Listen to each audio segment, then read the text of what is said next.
Madame, monsieur. Hello tout le monde, j'espère que vous allez bien. Aujourd'hui, je vous souhaite la bienvenue encore dans ce nouvel épisode de Madame, monsieur. Aujourd'hui, nous allons voir la vidéo des épisodes 23 et 24. Donc, j'espère que vous êtes très bien installés parce qu'aujourd'hui, là, c'était un peu particulier comme épisode.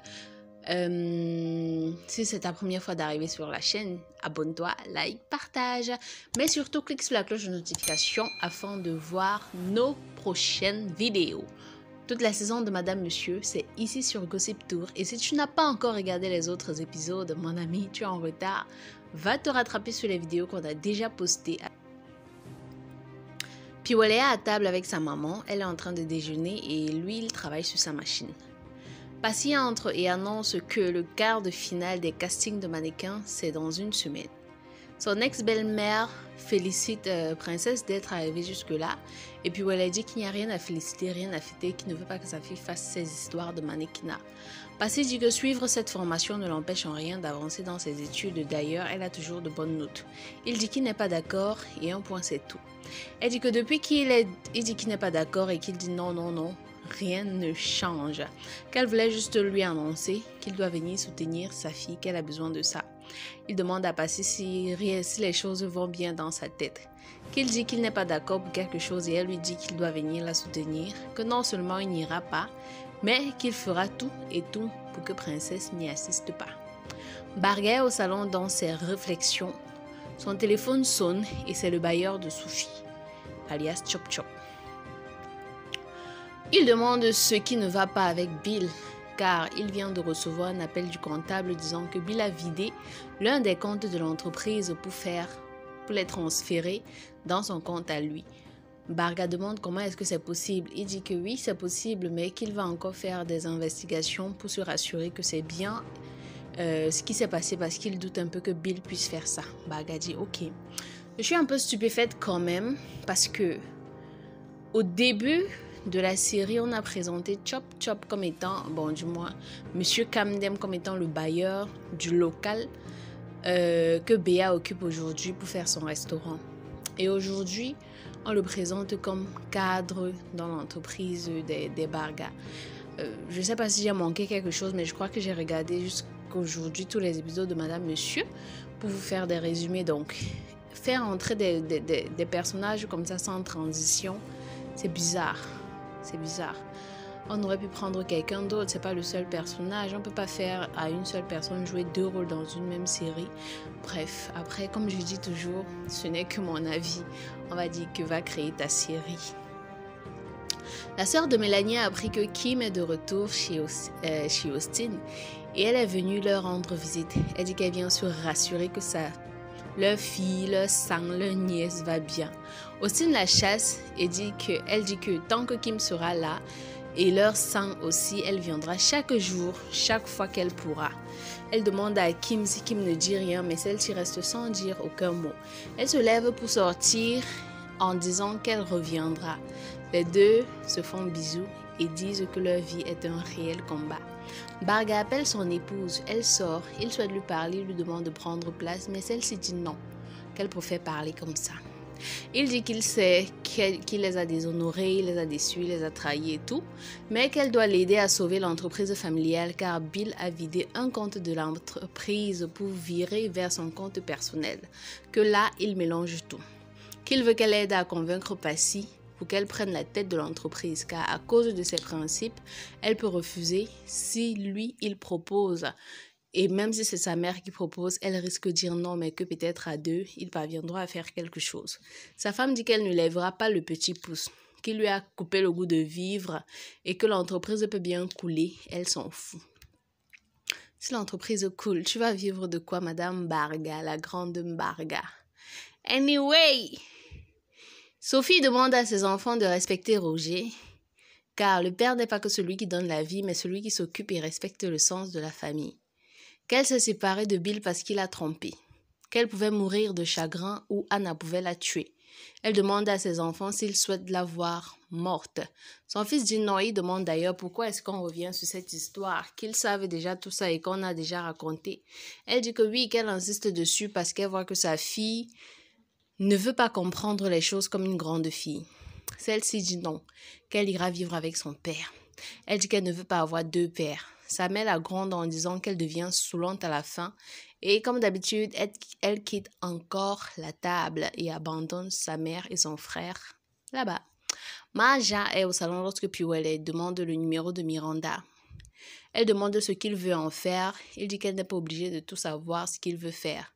Puis elle donne quand même son téléphone. Elle lui demande de prendre son numéro. Il prend et il essaye d'appeler mais ça ne passe pas. Sa mère dit que sûrement elle a perdu le téléphone ou le réseau dérange, elle ne sait pas. Il demande donc qu'elle l'accompagne au village. Elle refuse. Elle dit qu'elle descendra au village avec lui uniquement dans le cadre où il souhaite épouser Miranda. Que lorsqu'elle est allée prendre Miranda au village, elle a promis à ses parents qu'elle allait se marier à un grand monsieur. Et qu'aujourd'hui, Miranda est rentrée dans leur village sans mariage, mais en plus avec un enfant avec un enfant, voilà. Elle demande à Piwele qu'il pense que est-ce que si elle descend avec lui là-bas, ses parents vont bien l'accueillir s'il ne vient pas pour épouser leur fille.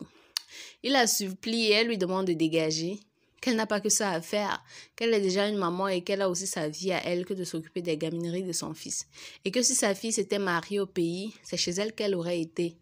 Puis elle dit à Piwele qu'elle reviendra chez lui quand il sera marié. Mais apparemment, elle veut rentrer chez elle. Bagaran visite à Passy. Il salue les enfants à cœur joie. Passy demande à Miranda et aux enfants de les excuser quelques instants. Il demande qui est Miranda. Elle demande si c'est avec elle qu'il veut maintenant faire un enfant. Il est choqué de la réaction de sa fille, mais bon, il ne dit pas un mot. Il dit qu'il est venu demander des excuses. Elle dit qu'elle peut comprendre qu'il aime les femmes, mais que de là à se ridiculiser à discuter la même femme que son fils, elle ne le pensait pas capable de ça. Il dit qu'il a déjà tout expliqué concernant son innocence, qu'il ne savait pas que Bill sortait avec Anna, mais il ne veut plus se justifier, qu'il est déçu par lui-même, qu'il regrette. Et il lui dit que la raison pour laquelle il est venu est tout autre. Et il demande directement qu'elle prenne la place de la tête de l'entreprise, des entreprises Mbarga. Elle est surprise car elle sait que c'est son frère qui occupe cette place. Elle demande à son père pourquoi est-ce qu'il veut retirer Bill. Elle dit qu'elle ne veut pas travailler là-bas, qu'elle a déjà ses propres projets. Il dit que c'est juste 6 mois le temps de trouver quelqu'un. Elle dit qu'elle n'a rien à faire là, qu'elle n'a jamais travaillé dans une entreprise et qu'elle ne sait même pas s'y prendre. Il dit qu'elle sera assistée par des personnes performantes. Elle dit d'accord, dans ce cas, tu n'as qu'à prendre l'une de ces personnes performantes pour remplacer Bill en attendant de trouver une meilleure personne. Il dit tout, mais elle reste sur sa position. De retour chez Sophie au jardin, Bill débarque et salue son fils, puis demande sa fille. Sophie dit qu'il ne doit pas débarquer chez elle comme ça. Sa fille sort toute joyeuse et Sophie demande s'il peut les amener une semaine avec lui. Il dit qu'avec l'école, ce sera compliqué vu que la distance est assez longue de chez lui à l'école. Sa fille dit qu'elle ne veut plus vivre avec sa mère, qu'elle veut rester chez lui. Son fils ne montre aucune joie face à cette visite. Souvenons-nous que son fils garde une dent à Bill parce que c'est à cause de lui en partie qu'il a perdu sa jambe, du moins. Il remercie Sophie d'être là. Elle dit qu'elle est sensible à ses problèmes car ils ont beaucoup traversé à deux. Puis, elle va se coucher. On a quand même vu une petite scène romantique, des regards et un petit coin de sourire. Ah, c'était bien. Austin discute avec Kim lorsque Paul débarque. Comme les portes des maisons dans les séries sont toujours ouvertes, il débarque exigeant de rencontrer et rentrer avec son enfant. Kim lui demande de partir. Il demande si elle veut jouer à ça. Qu'elle sait que si elle joue à ça, ça va finir mal parce qu'il est prêt à tout. Austin lui exige de sortir et dit qu'il est en délire de violation de domicile. Il dit qu'il n'ira nulle part. Austin le frappe et après, Austin le frappe encore. Et lorsque Kim croit qu'il est mort, Austin dit que tant pis s'il est mort, dans ce cas, on va découper son corps en petits morceaux pour le cacher. Il se lève et il se met à fuir. Kim rigole aux éclats, disant qu'elle ne savait pas que son mari était si fort et tous deux se mettent à rigoler avant de continuer ce qu'ils étaient en train de faire. Passy continue ses cours avec Miranda. Elle dit qu'elle va lui apprendre à marcher avec des talons car Piwele a une personnalité et qu'elle aura besoin de gagner en allure avec des talons. Rosine portait les talons bien qu'elle ne trouve pas l'équilibre. Elle dit que c'est un peu long. Elle a de la peine à marcher avec. Passy lui montre comment faire pas à pas un pas après l'autre. Elle essaye en arrêtant le mur jusqu'à tomber pour la première fois.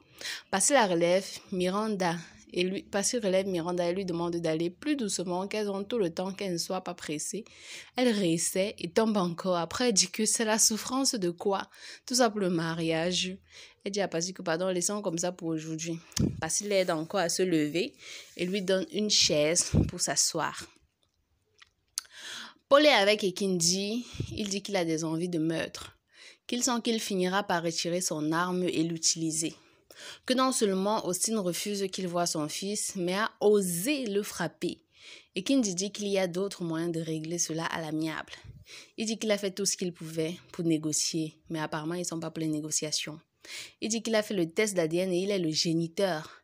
Et Ekindi demande qui a fait le test d'ADN le premier. Et lui dit que c'est Austin et Kim qui ont fait le test d'ADN les premiers. Et Ekindi dit que c'est étrange car Austin n'aurait jamais fait le test d'ADN le premier. Elle se souvient dans la saison 2, c'est-à-dire 5 ans plus tôt, lorsque Paul l'avait envoyé prendre des objets personnels d'Austin. Et elle demande à quoi ça a servi. Il dit qu'avant de les pousser à faire le test, il voulait d'abord se rassurer lui-même d'être le père et il a utilisé ces objets pour cela. Mais Ekindi n'est pas rassuré. Pensez-vous que Paul ait menti par rapport à cela? Moi, j'ai mon petit doute là-dessus. Donc, pensez-vous que finalement le couple Ebanda a son enfant et que tout ce drame-là, c'était pour rien? Non, mais franchement, Bill est chez ses parents et M. Kamdem, qui a appelé Baga tout à l'heure, débarque. Il lui demande des explications concernant sa transaction. Bill reconnaît cela et dit qu'il aurait remis l'argent dans 2 jours. Qu'il aura remis l'argent dans 2 jours. L'autre dit qu'étant donné que le conflit entre son père et lui le fait perdre un peu la tête, qu'il ne sait plus faire la part des choses. Qu'en entreprise, on ne retire pas de l'argent ainsi sans signaler. Bill dit oui, mais vous me connaissez, vous savez que je suis honnête et tout. Il dit il n'y a pas de ça en entreprise ni en business.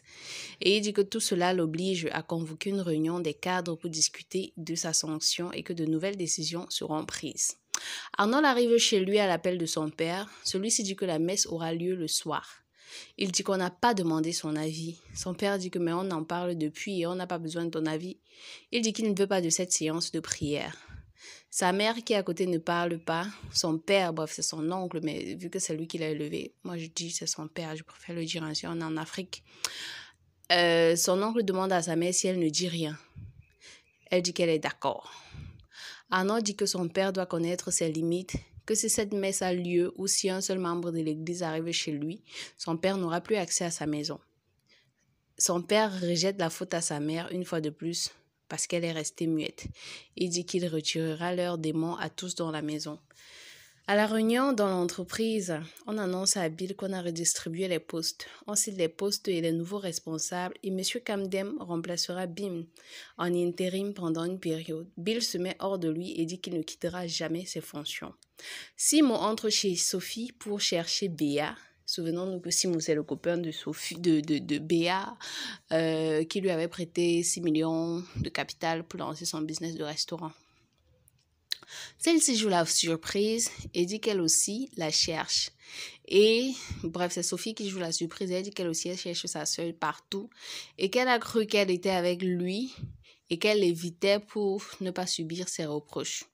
Il dit qu'il a jeté l'éponge, qu'il a pardonné et qu'il la cherche pour l'épouser parce qu'il va en Afrique du Sud et aimerait demander sa main afin qu'ils poursuivent leur projet.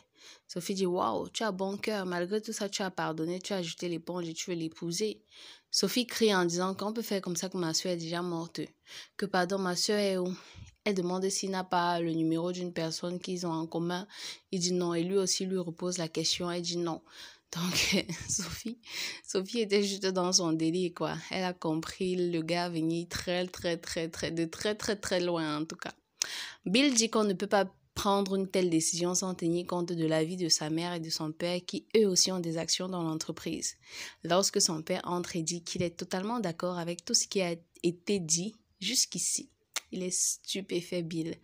Austin est allé porter plainte à Paul qui débarque chez lui tout le temps. L'inspecteur demande s'il n'est pas sûr que c'est sa femme qui l'a invité. Il dit non, que sa femme même n'est pas d'accord. L'inspecteur demande pourquoi elle a alors fait un enfant avec lui.